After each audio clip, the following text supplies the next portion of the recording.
को यमसिकी। आइए मेरे भाई बहनों, आज हम लूका अध्याय 16 पढ़ते हैं। चतुर भंडारी। फिर उसने चेलों से कहा, किसी धनवान का एक भंडारी था। लोगों ने उसके सामने उस पर यह दोष लगाया कि वह संपत्ति उड़ाई देता है। अतः उसने उसे बुलाकर कहा, यह क्या है जो मैं तेरे विषय में सुन रहा हूँ?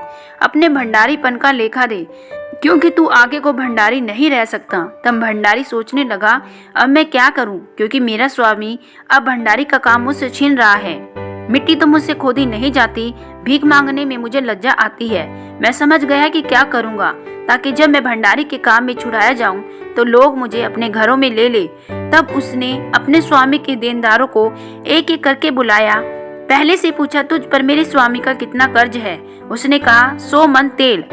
जब उसने कहा, अपना खाता बाही ले और बैठकर तुरंत 50 लिख दे। फिर उसने दूसरे से पूछा, तुझ पर कितना कर्ज है? उसने कहा, 100 मन गेहूं। तब उसने उससे कहा, अपना खाता बाही लेकर 80 लिख दे।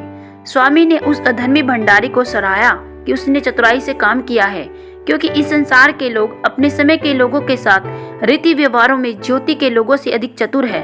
और मैं तुमसे कहता हूँ, अधर्म के धन से अपने लिए मित्र बना लो, ताकि जब वह जाता रहे तो वे तुम्हें अनंत निवासों में ले ले। जो थोड़े से थोड़े में सच्चा है वह बहुत में भी सच्चा है, और जो थोड़े से थोड़े में अधर्मी है वह बहुत में भी अधर्मी है। इसलिए जब तुम अधर्म के धन में सच्चे न ठहरे तो सच्चा धन तुम्हें कौन सौंपेगा? और यदि तुम प्राय धन में सच्चे न ठहरे तो जो तुम्हारा है उसे तुम्हें कौन देगा? कोई दास दो स्वामियों की सेवा नहीं कर सकता, क्योंकि वह एक से बैर और दूसरे से प्रेम रखेगा, या एक से मिला रहेगा और दूसरे को तुच्छ जानेगा। तुम परमेश्वर धन दोनों की सेवा नहीं कर सकते। यीशु के कुछ उपदेश। फरीसी जो लोभी थे ये सब बातें सुनकर उसे ठड्डों में उड़ाने लगे। उसने उनसे कहा, तुम जो मनुष्य के सामने अपने आप को धर्मी ठहराते हो, परंतु परमेश्वर तुम्हारे मन को जानता है, क्योंकि जो वस्तु मनुष्य की दृष्टि में महान है वह परमेश्वर के निकट घृणित है। व्यवस्था और भविष्यवक्ता यूहन्ना तक रहे। उस समय से परमेश्वर के राज्य का सुसमाचार सुनाया जा रहा है। हर कोई उसमें प्रबलता में प्रवेश करता है।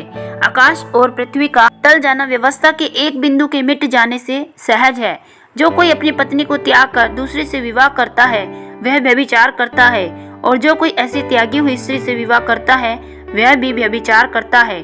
धनी मनुष्य और निर्धन लाजर। एक धनवान मनुष्य था जो व्यंजनी कपड़े और मलमल पहनता और प्रतिदिन सुख विलास और धूमधाम के साथ रहता था। लाजर नाम का एक कंगाल घावों से भरा हुआ उसकी डेवड़ी पर छोड़ दिया जाता था, और वह चाहता था कि धनवान की मेज पर की जूठन से अपना पेट भरे। यहाँ तक कि कुत्ते भी आकर उसके घावों को चाटते थे।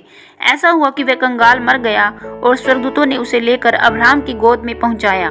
वह धनवान भी मारा और गाड़ा गया, और अधोलोक में उसने पीड़ा से पड़े हुए अपनी आंखें उठाई और दूर से अब्राहम की गोद में लाजर को देखा। तब उसने पुकार कर कहा, हे पिता अब्राहम, मुझ पर दया करके लाजर को भेज दे, ताकि वह अपनी उंगली का सिरा पानी में डुबोकर मेरी जीभ को ठंडी करे, क्योंकि मैं इस ज्वाला में तड़प रहा हूँ।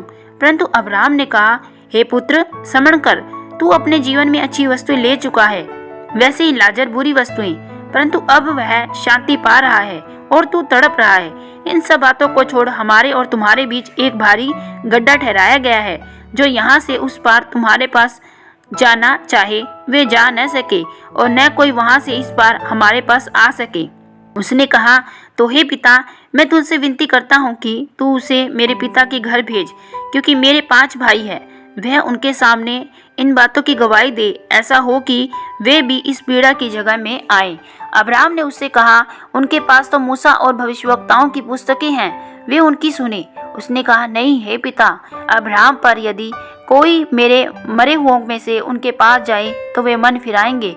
उसने उससे कहा, जब वे मूसा और भविष्यवक्ताओं को नहीं सुनते, तो यदि मरे हुओं में से कोई जी भी उठे तो भी उसकी नहीं सुनेंगे और नहीं मानेंगे। आमीन।